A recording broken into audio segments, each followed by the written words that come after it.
আচ্ছা, আপনি কোন দল থেকে নির্বাচন করবেন? আমি কোনো দলবলের মধ্যে নাই, আমি স্বতন্ত্র স্বতন্ত্র স্বতন্ত্র। জনগণ আপনাকে কেন ভোট দিবে? কেন ভোট দিবে? আপনি বলেন যে আস্থা আছে জনগণের প্রতি, আপনার আস্থা।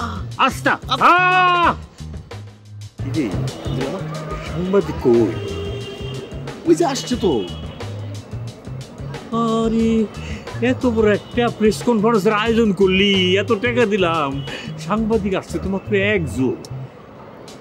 মামা তুমি বক্তব্য দেওয়া শুরু করো, দেখবা যাকে যাকে সাংবাদিক আইসা এখানে ভইরা গেছে মামা। তাই? হ্যাঁ। কিন্তু একজনের দেখে তো আমার ভাষা আসতেছে না, তুই আমার হেল্প করিস। কবুনি মামা আসো, তুমি শুরু করে দাও। চলে আসবে চলে আসবে। চলে আসবেন? হ্যাঁ চল। Hello hello, microphone testing. Hello, ঠিক আছে ঠিক আছে। হ্যাঁ।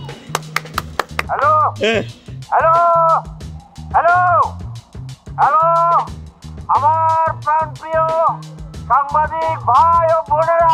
অবজেকশন ভাই, এখানে কোনো বোনেরা নাই, আমি একমাত্র সাংবাদিক এখানে উপস্থিত। আর শুনেন, ওই মাইকটা নামায় কথা কন।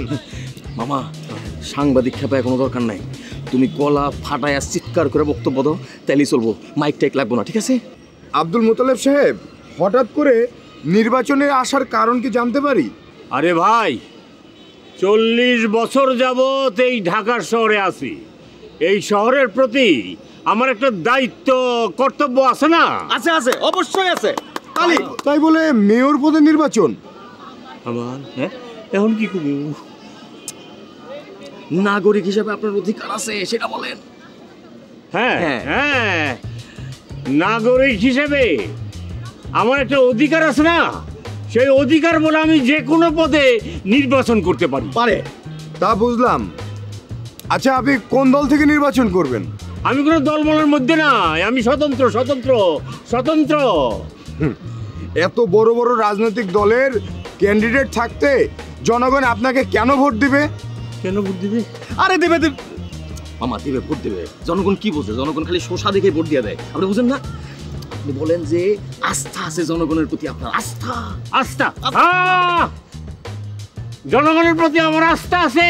হ্যাঁ। আস্থা আমাকে বিপুল ভোটে জনগণ জয়ী করাবে, হ্যাঁ। দেখে নিবেন। হ্যাঁ অবশ্যই।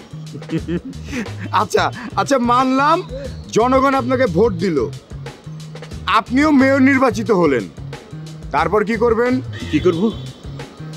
আরে দূর, আমি কেমনে কমু, আপনি কি করবেন? আরে কষ্ট না, চেহারা বদলাই দিবেন ঢাকা শহরে। চেহারা? চেহারা? এই যে চেহারা, এই চেহারা বদলাই দিব। এই চেহারা না, ঢাকা শহরের চেহারা। এই ঢাকা শহরের চেহারা, এই যে সন্ত্রাসী, যানজট, গন্ডগোল, হ্যাঁ। আমি সব চেহারা বদলাই দিব ঢাকা শহরে।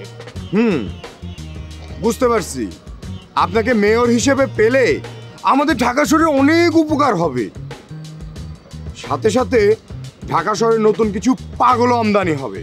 আসি। আসসালামু আলাইকুম ভাই, থ্যাংক ইউ ভেরি মাচ সবাইকে, ধন্যবাদ। এই কি কই গেল রে? না না না, তেমন কিছু হয় না। শোনো মামা, মানে পলিটিশিয়ানদের সব কথা শুনতে হয় না। আচ্ছা বসো তো, বসো বসো। আচ্ছা আচ্ছা আচ্ছা আচ্ছা। এই বক্তব্য কেমন দিলাম হেঁটে ক? আরে মামা, তুমি যে জ্বালাময় বক্তব্য দিছো, তুমি তো একদম ফাটা ফলাইছো। কালকে যদি এইটা ঢাকা শহরের পত্রিকাগুলোতে ছাপা হয়, তাহলে মনে করো রাতারাতে তুমি ওই আমেরিকার প্রেসিডেন্ট বারাক ওবামার মতো পপুলারিটি পেয়ে যাবা।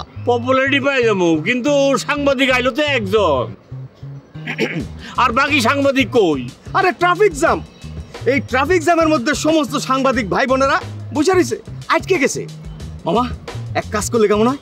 চলো আমরা জ্যামের মধ্যে রাজপথে নেমে পড়ি।